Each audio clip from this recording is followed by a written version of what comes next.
오늘은 사도신경은 무엇입니까? 라는 제목으로 같이 말씀을 좀 살펴보려고 합니다.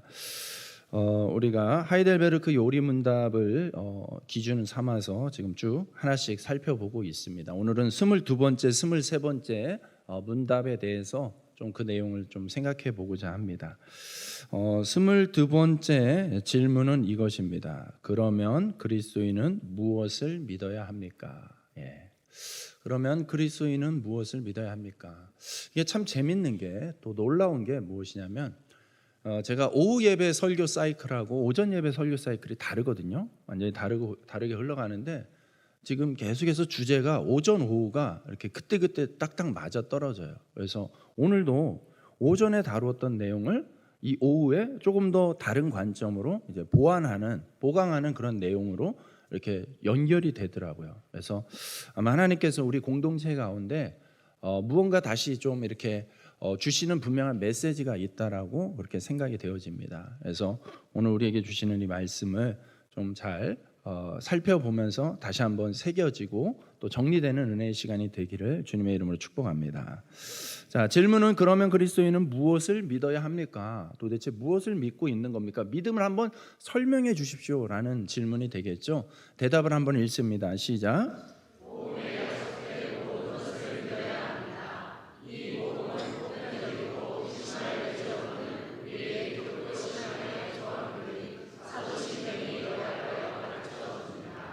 아멘. 네.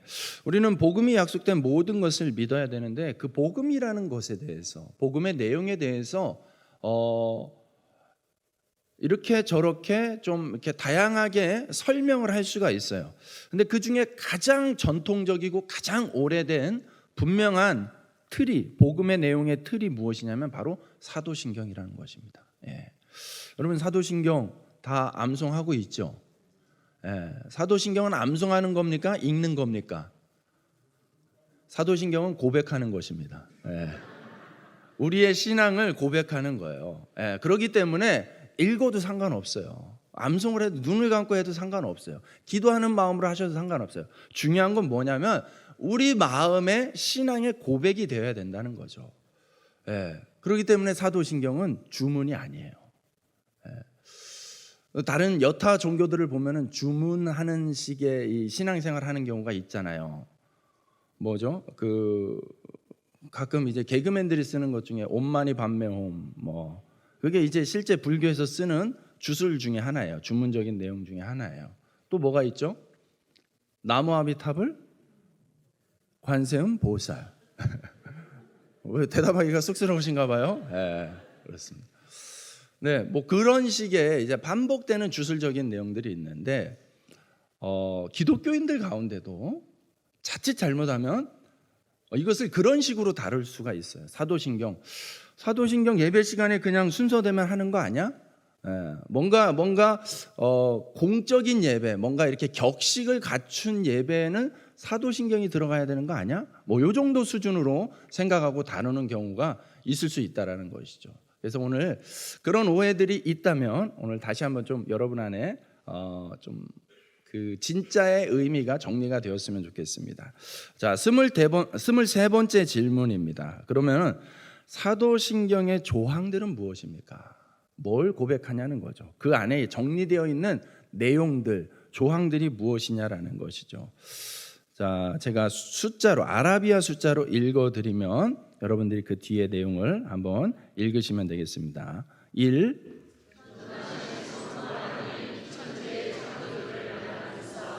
네. 처음 뭘 믿는 거라고요? 하나님을 믿는 건데, 그 하나님은 어떤 하나님?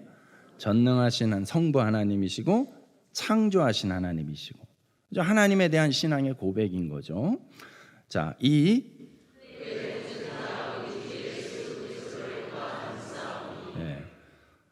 또 예수님을 믿는 건데, 그 예수님은 어떤 예수님이에요?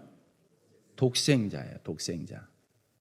하나님의 유일한 아들, 독생자 예수 그리스도가 그 독생자이심을 믿는 거며. 3.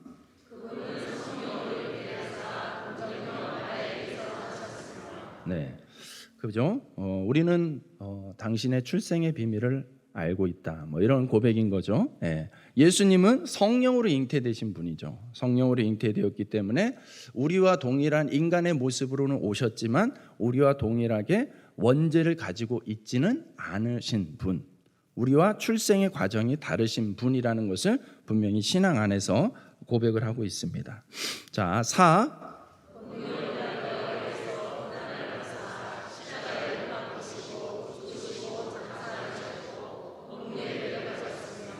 네, 그분의 일생에 대해서 이야기를 하고 있는 것이죠. 빌라도 아래에서 고난을 받으셨죠. 십자가에서 죽으셨죠.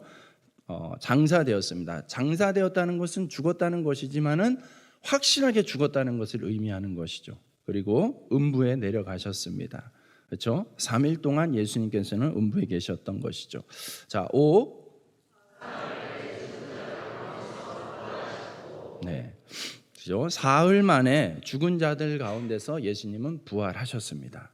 죽음의 문제를 그 어떠한 인간도 어떠한 인생도 해결하지 못했지만은 유일하게 예수 그리스도께서 해결하셨습니다. 그렇기 때문에 우리가 그분을 믿을 수 있는 거죠. 그분께 우리의 것을 맡겨도 괜찮은 이유가, 좋은 이유가 바로 여기에 있는 것이죠. 예수님께서 부활하셨습니다. 아멘. 네. 자, 6.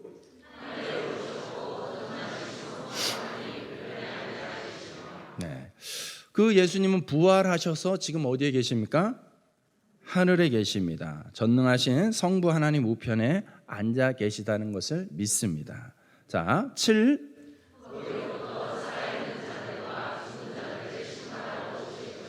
아멘. 그렇죠. 하나님 우편에 지금 앉아 계시지만 때가 되면, 하나님의 정한 때가 되면 거기로부터 오실 거예요. 뭘 하기 위해서? 심판하기 위해서 오실 것입니다. 다시 오시는 예수 그리스도를 우리가 뭐라고 부릅니까? 재림 예수 그리스도라고 부르는 거죠. 예. 지금 대한민국 어딘가에는 이 재림하신 분들이 몇 분 계신 것 같아요. 예. 정말 재림주인지 여러분들이 잘 분별하실 필요가 있겠죠. 예. 그분이 재림하시는 날에는 모든 것이 천지가 개벽하는 것이죠. 예. 이런 용어들 하나하나가 다 성경에서 나온 거예요. 개벽. 뭐 그런 종교 혹시 못 들어보셨어요? 개벽을 얘기하는 종교가 있거든요. 예. 다 성경에서 따와서 쓰니까 제가 한 단어 한 단어 쓸 때마다 매우 조심스럽습니다. 마치 그런 사람들과 같은 부류가 아닌가 이렇게 생각하실까봐 조심스러운데, 예. 자, 성경의 근거에서 이야기하고 있는 것입니다. 다 예수님께서는 재림하십니다. 자, 8. 네. 여러분, 우리는 성령의 존재를 믿죠. 그래서 지금 우리 안에 들어와 계신 예수님이라고도 표현하지만 구분해서 표현하자면, 삼위일체 하나님 안에서 구분해서 표현하자면 우리 안에 계신 분은 누구예요? 성령님이시죠. 예, 성령께서 우리 안에 내주하고 계시는 거죠. 자, 9. 네, 거룩한 보편적 교회와 성도의 교제. 성도의 교제는 이해가 되는데 거룩한 보편적 교회, 이것을 갖다가 영어로 표현하면은 카톨릭 처치예요. 그러면 마치 천주교를 얘기하는 것 같죠. 카톨릭이라는 단어의 뜻이 보편성을 얘기하는 거예요. 그러니까는 일반적 보편적 교회를 다 얘기하는 것입니다. 예, 그거를 마치 고유 명사처럼 우리나라는 이렇게 카톨릭 교회 이렇게 쓰고 있지만은 더 원어적인 의미는 보편적 교회를 의미하는 것입니다. 그래서 이 땅에 세워진 교회들이 예수 그리스도의 피로 세워진 예수 그리스도의 몸이다라는 것을 의미하는 그 신앙의 고백이 것입니다. 자, 10. 예, 우리 아까 오전에도 살펴봤던 내용이죠. 예수 그리스도께서 예수 그리스도를 영접함으로 인해 우리가 얻게 되는 결과, 그것이 무엇이냐? 그 가운데 하나가 죄 사함이라는 것입니다. 11. 그렇죠. 여러분, 다시 사실 것을 믿으십니까? 예, 그러면 죽는 게 두렵지 않죠? 예? 왜 대답이 다르십니까? 예, 여러분이 다시 사실 것을 믿으십니까? 예, 그러면 죽는 게 두렵지 않죠? 네. 그래요. 자, 12. 아멘. 예. 다시 사실 뿐만 아니라, 다시 살 뿐만 아니라 우리는 이제 영원한 생명, 영원한 천국을 누리게 되는 줄로 믿습니다. 그게 바로 새하늘과 새 땅 신천지가 되는 것이죠. 그렇죠. 우리가 쓰는 용어들 다 원래 우리가 쓰던 용어들이거든요. 다 기독교 이 성경 안에 있는 용어들인데 하여튼 이상한 놈들이 갖다 써가지고 참 곤란할 때가 많습니다. 어쨌든 여러분들이 확신을 가지고 자부심을 가지고 분별하셔서 쓰시기 바랍니다. 자, 우리가 예배 시간마다 하는 이 사도신경이라는 게 이처럼 이 복음의 내용을 함축적으로 설명을 하고 있는 거죠. 여러분, 이 사도신경의 내용이 어떤 대상을 믿는 거라고 이야기하는 것 같습니까? 조금 더 줄여서 표현하자면 어떤 대상을 믿는 거라고 이렇게 고백하고 있는 것 같습니까? 하나님이에요. 하나님, 삼위일체 하나님, 그죠? 성부 하나님에 대해서 먼저 이야기했죠. 그리고 성자 예수님에 대해서 이야기했어요. 그리고 성령 하나님에 대해서 고백을 하잖아요. 그죠? 우리가 하나님을 믿는 거예요. 하나님.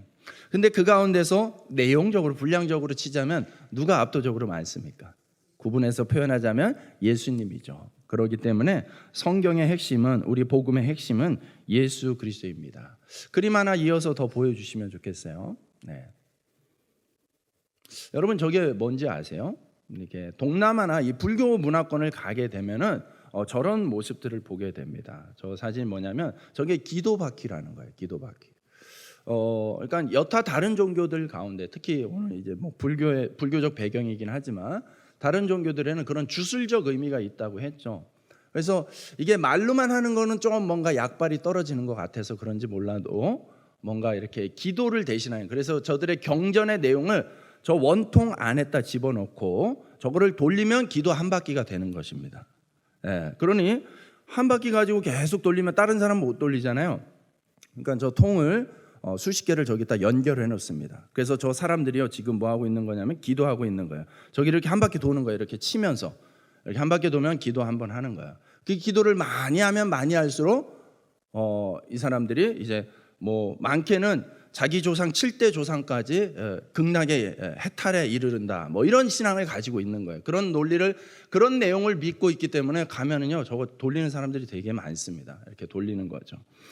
근데 오늘날 저런 종교들이 과학기술과 만났습니다. 그래서 저 기도바퀴가 태양광과 만나서 자동으로 돌아갑니다. 다음 사진 한 번 더 클릭하시면 돼요. 저게 바로 신제품인데 기도바퀴, 저 밑에 있는 검은 판이 태양광 전지판이에요. 그래서 동력을 줘가지고 저기 계속 돌아가는 거예요. 그러니까 뭐 하는 거예요? 성경대로 쉬지 말고 아주 놀랍지 않습니까? 저런 종교는 확실합니다.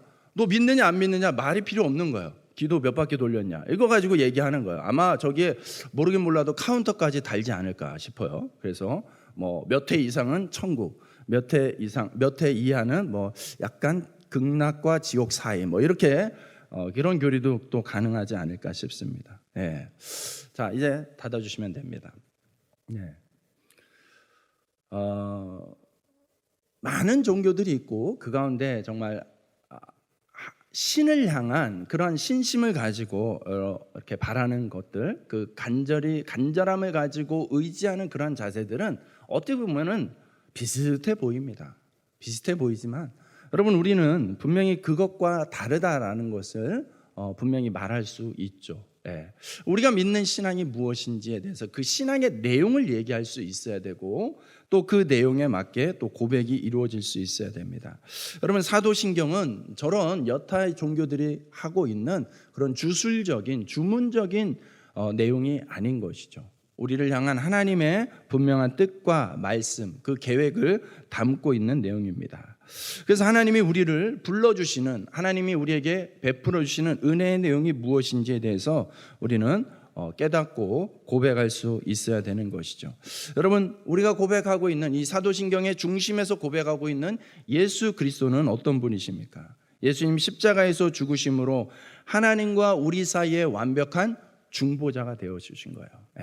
그래서 엄밀히 얘기하면 중보자는 예수 그리스도 한 분밖에 없는 거예요.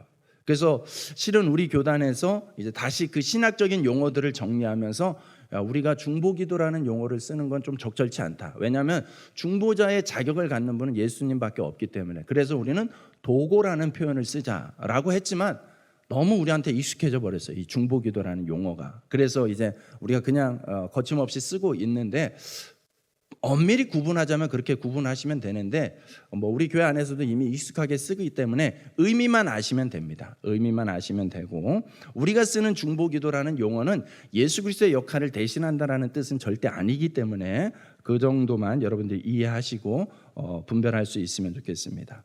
자, 분명한 것은 예수 그리스도께서 하나님과 우리 사이에 길이 되어주시고 다리를 놓아주셨다는 거예요. 그래서 끊겨있던 이 관계, 하나님과의 관계가 다시 연결되어질 수 있게끔 하신 것이죠. 그래서 우리는 예수 그리스도의 이름으로 기도하면서 신앙생활을 할 수 있는 것이고, 예수 그리스도를 통하여서 덕분에 우리가 담대함을 가지고 하나님께 나아갈 수 있는 것이죠. 이 놀라운 사건을 보여줬던 놀라운 또 하나의 사건이 뭡니까? 예수님께서 십자가에서 죽으셨을 때 그 성전 안에 하나님의 법궤를 가리고 있었던 휘장이, 성전의 휘장이 위에서부터 아래로 쫙 찢어지고 말았죠. 그 전까지는 이 휘장을 넘어선다라는 것은 감히 하나님께 나아가는 것이고, 그러면 여지없이 죽임을 당하는 그런 공식이 있었습니다. 근데 이 휘장이 자연스럽게 하늘에서부터 위에서 아래로 쪼개졌다는 건 무엇입니까? 이제 하나님과 사람 사이에 막혀 있었던 이 휘장이 더 이상 의미가 없다. 왜요? 예수 그리스도께서 우리를 위해 길을 만드셨기 때문에. 그래서 우리는 히브리서에 보면은 예수 그리스도를 통하여 하나님께 나아갈 담력을 얻은 자들이라고 이야기를 합니다. 이제는 용기 있게 거침없이 하나님께 나아갈 수 있는 것이죠. 그렇기 때문에 우리는 기도를 통하여서 하나님께 나아갈 수 있습니다. 누구의 이름을 통해서요? 예수 그리스도의 이름을 통해서 그렇게 나아갈 수 있는 것입니다. 자, 우리가 오전에 살펴봤던 1원리에서 3원리까지의 복음의 내용, 그 뼈대가 바로 성경이 증거하고 있는 외적인 소명이에요. 그 복음의 내용이 누군가에게 이렇게 전해지는 것은 외적인 소명입니다. 그 말씀을 듣고 우리가 어떻게 반응하느냐에 따라서 그것이 내적인 소명이 된다라는 것입니다. 여러분, 복음을 전해보면 아시죠? 복음을 듣는 사람들이 다 동의하고 다 쉽게 따라옵니까? 그러지 않죠. 그러지 않은 분들이 훨씬 많죠. 그렇기 때문에 이 소명은 참 특별한 것입니다. 내가 마치 선택하고 내가 결단하고 내가 믿는 것 같지만 쭉 시간을 지나고 나서 돌이켜보면은 그것은 하나님의 선택이었고 하나님의 은혜였다라는 것이죠. 예.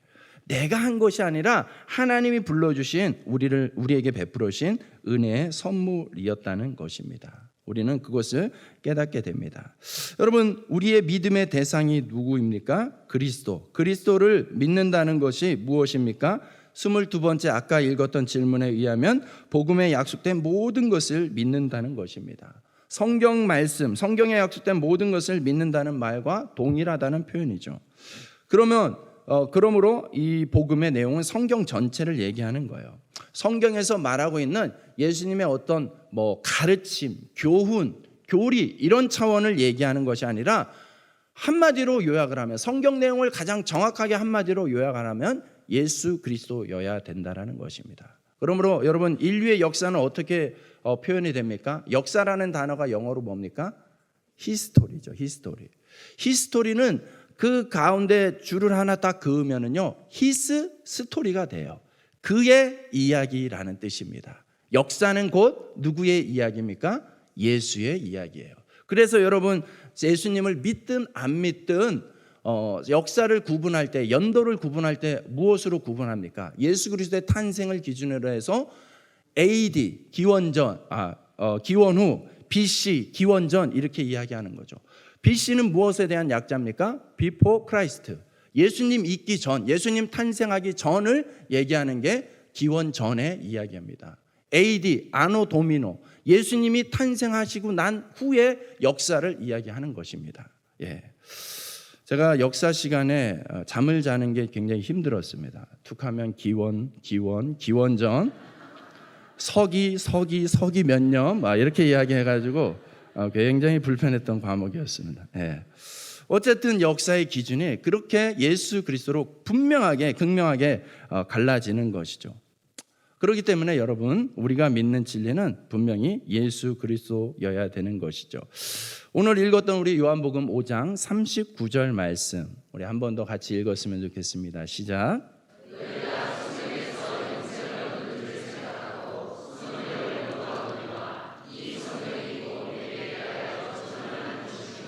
아멘. 아시겠죠? 성경은 예수 그리스도에 대해서 증언하는 것입니다. 여러분, 성경이 기록된 연도를 다 합치면은 대략 1600년이라는 긴 기간 동안에 기록된 책이에요. 그렇죠? 성경은 대략 40여 명의 저자들이 있다라고 표현을 할 수 있습니다. 원저자는 당연히 하나님이시지만 하나님이 그 감동과 지혜를 주셔서 기록하게끔 한 저자들은 대략 40여 명으로 분류가 되는데, 이 40여 명의 사람들이 살았던 세월을 합치면 대략 1600년이라는 아주 긴 기간 동안에 기록되어 있는데, 놀랍죠? 이 1600년 동안 서로 다른 지역, 서로 다른 환경 속에서 기록된 책이, 각각 기록된 책이 하나의 주제를 이야기하고 있다라는 사실, 그것이 바로 성경의 원저자가 한 분이라는 뜻을 증명해주고 있다라는 것입니다. 여러분, 요한계시록은 아마 기원 후 한 100년경에 쓰여졌으니까는 지금으로 치자면 2000년, 1900년 정도에 전에 쓰여진 책입니다. 그런 책이 성경 전체가 이야기하고 있는 한 분 예수 그리스도, 그분은 어떤 분이십니까? 성경이 증거하고 있는 예수 그리스도는 바로 여자의 후손, 즉 뱀의 원수의 후손을 나중에 상하게 할, 결박하게 될, 무찌르게 될 후손이 올 거를 예언하고 있습니다. 창세기 12장에 보면 아브라함이라는 한 사람을 하나님이 택하셨습니다. 그리고 그 사람을 통하여서 약속하신 하나님 말씀에 너로 인하여서 땅이 복을 받게 하리라, 너의 후손으로 인하여서 복을 받게 하리라 하셨습니다. 그때 그 복이 무엇입니까? 수많은 재산, 억만장자가 되는 것이 아니라 바로 사람들의 힘으로는 가질 수 없는, 취할 수 없는 영생을 주시겠다는 것이죠. 그게 바로 하나님의 약속한 복이 되는 줄로 믿습니다. 그 복은 아브라함의 후손이 되는 누구를 통해서요? 예수님을 통해서 오신 거예요. 그러므로 성경은 그 창세기부터 지금까지, 계시록까지 예수 그리스도 한 분만을 이야기하고 있는 거예요. 그렇기 때문에 성경을 읽을 때 바르게, 그 원래의 의미를 바르게 이해하기 위해서는 여러분, 성경을 거꾸로 읽을 줄 알아야 돼요. 어떻게 거꾸로 읽어요? 예수 그리스도부터 시작하는 거예요. 예수 그리스도라는 관점으로 다 하나씩 다시 보는 거예요. 창세기를 볼 때에도 예수님을 그 안에서 보는 거예요. 그러면은 이 성경이 말하고자 하는 바가 너무나 분명해지는 것이죠. 여러분, 그 내용을 정리해 놓은 가장 간단한, 가장 명확한 신앙 고백문이 바로 이 사도신경이 되는 것입니다. 여러분, 이 사도신경은요, 초대교회 당시에 만들어진 고백문이에요.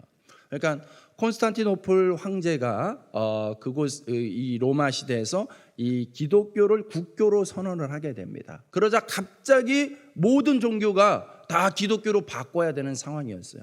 그때 로마는요, 정말 온갖 종교들이 다 난립해 있던 그런 상황이었거든요. 근데 기독교가 국교로 제정이 되면서 놀라운 반전이 일어난 거죠. 그래서 모든 종교가 하루아침에 다 기독교로 바꿔야만 했어요. 그러다 보니까 여러분, 기독교 안에 그 초대교회 당시에 정말 기독교가 공헌이 되면서 한편으로는 기적 같은 일이었죠. 기적 같은 반전이었지만 그에 못지않게 한편에 부작용이 있었던 게 뭐냐면, 다른 종교들하고 자꾸 혼합이 되는 거예요. 그동안 믿었던 어떤 종교성과 기독교를 제대로 알지 못한 채 법에 의해서, 어떤 사회적 질서에 의해서 기독교로 개종을 해야 되니까 내용을 이해하지 못한 채 거기에다 기독교라는 껍데기만 얹어버린 거예요. 그래서 초대교회에 갖고 있었던 어려움 중에 하나가 뭐냐면, 하나의 기독교인데 다른 내용들을 얘기하는 거예요. 그 질서를 잡을 필요가 있었던 거예요. 쉽게 말해서 여러분, 성지순례를 가보면은요, 저기가 교회 터입니다라고 얘기하는데 그게 실은 신당 터였어요.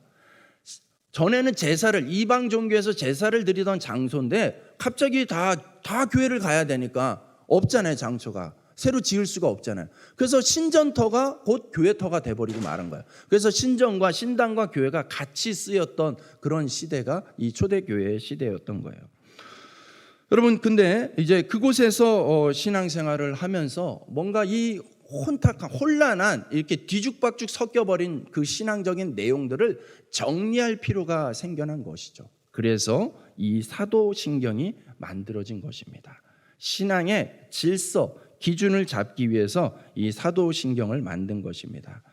그렇기 때문에 이 사도신경의 내용은 우리가 믿는 그 믿음에 대해서 이야기를 해주고 있는 거예요. 사도신경을 라틴어로 이야기할 때 심볼룸 아포스톨룸이라는 단어를 씁니다. 사도신경의 라틴어가 심볼룸 아포스톨룸이에요. 심볼룸이라는 게 뭐냐면 함께 맞춘다, 함께 들어맞다라는 거예요. 그러니까 우리는 한 분 하나님을 믿는 것이다. 한 분 하나님을 믿는 신앙은 이러한 내용을 믿는 것이고 그것을 고백하는 것이다 해가지고 이 사도신경이 만들어진 것입니다. 여러분, 오늘은 서론적으로 이 사도신경의 내용만 다루고 이렇게 마치려고 합니다. 놀랍죠? 이렇게 빨리 마치는 날도 있다는 것이 여러분에게 또 하나의 은혜와 위로가 되었으면 좋겠습니다. 다음 주에 사도신경 2탄을 이어서 갈 겁니다. 그래서 오늘의 다루지 못한 구체적인 내용들을 다루게 될 것인데요. 여러분, 다시 한번 우리 사도신경 조항들 PPT 두 번째 슬라이드를 띄워주시면 좋겠어요. 저 내용을 한 번 더 천천히 읽으면서 우리가 믿는 신앙은 이러한 내용들을 믿는 것이다라는 것을 우리가 다시 한번 새긴다라는 차원으로 천천히 같이 읽고, 여러분, 이 고백이 앞서 말씀드렸듯이 그냥 하나의 주술적인 의미로 그치지 않기를 주님의 이름으로 간절히 부탁드립니다. 이거는 우리 마음을 담는 신앙의 고백이 되어야 되는 것이죠. 그렇기에 여러분 저 신앙의 고백은 여러분이 한 주간을 살아가는 데 있어서 삶의 힘이 되어야 되고 원동력이 되어야 되는 거예요. 저 고백을 바탕으로 해서 여러분들이 살아가야 되고 살아내야 되는 것입니다. 여러분, 그 고백을 통해서 여러분들이 어디까지 담대함을 갖기를 원하냐면 아까 고백했듯이 죽기도 죽음조차도 두려워하지 않는 그 신앙으로 자라가기를 주님의 이름으로 축복합니다. 자, 제가 한번 숫자를 다시 한번 읽어드리면 여러분들이 고백하면 좋겠습니다. 1,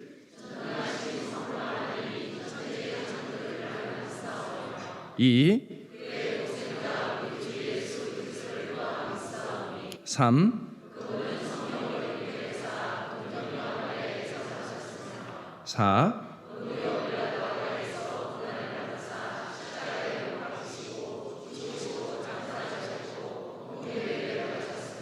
5,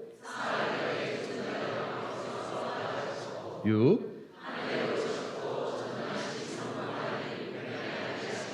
7,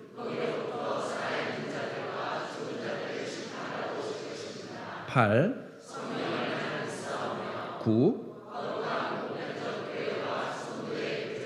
10, 11, 12. 아멘. 네. 여러분, 우리 신앙의 지표 총 몇 개를 고백하셨어요? 12개입니다. 12개. 12개로 여러분들이 구분해서 우리의 신앙을 이야기할 수 있는 것이죠. 이 12가지를 우리가 믿는 믿음의 내용으로 구분할 수 있는 것입니다.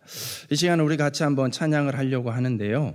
선한 능력으로라는 찬양이 있습니다. 이 찬양을 작사하신 분이 디트리 보네퍼라는 독일 목사님이에요. 독일 목사님인데 어느 시대에 이 목사님이 사셨냐면은 독일 나치 정권 하에 살았습니다. 그러니까 히틀러와 동시대를 살았던 목사님이신데 이 목사님이 히틀러 암살 작전에 가담했다가 걸려가지고 나중에 교수형에 처하게 됩니다. 바로 나치가 패망하기 3주를 앞두고 이 목사님이 감옥에서 형장의 이슬로 사라지게 되었습니다. 이 보네퍼 목사님은요, 행동하는 신앙을 굉장히 강조했어요. 그래서 우리의 신앙이 입술로만 그 고백되는 수준에서 끝나는 것이 아니라 그 고백이 삶의 실제가 되기를 원하는 그러한 간절함을 있었어요. 그래서 우리가 이번 시간에 이렇게 확인했던 것처럼 이 목사님은 죽음도 두려워하지 않는 그 신앙 갖기를 간절히 원했던 거예요. 그래서 이 목사님이 원래 이 전쟁 중일 때 미국으로 이민을 갔어요. 미국으로 이민을 가서 거기에서 공부를 열심히 해서 좋은 목사님이 되고자 하는 꿈을 가지고 가셨는데 독일의 상황을, 자기 고국의 상황을 들으면서 이건 아니다 싶은 거예요. 그래서 그 유학을 포기하고 다시 독일로 돌아와서 말하자면 이제 그 나치 정권의 잘못된 것을 알리기 위해서 정말 평생을 바치신 거예요. 그래서 불과 30대 젊은 나이에 돌아가시게 됩니다.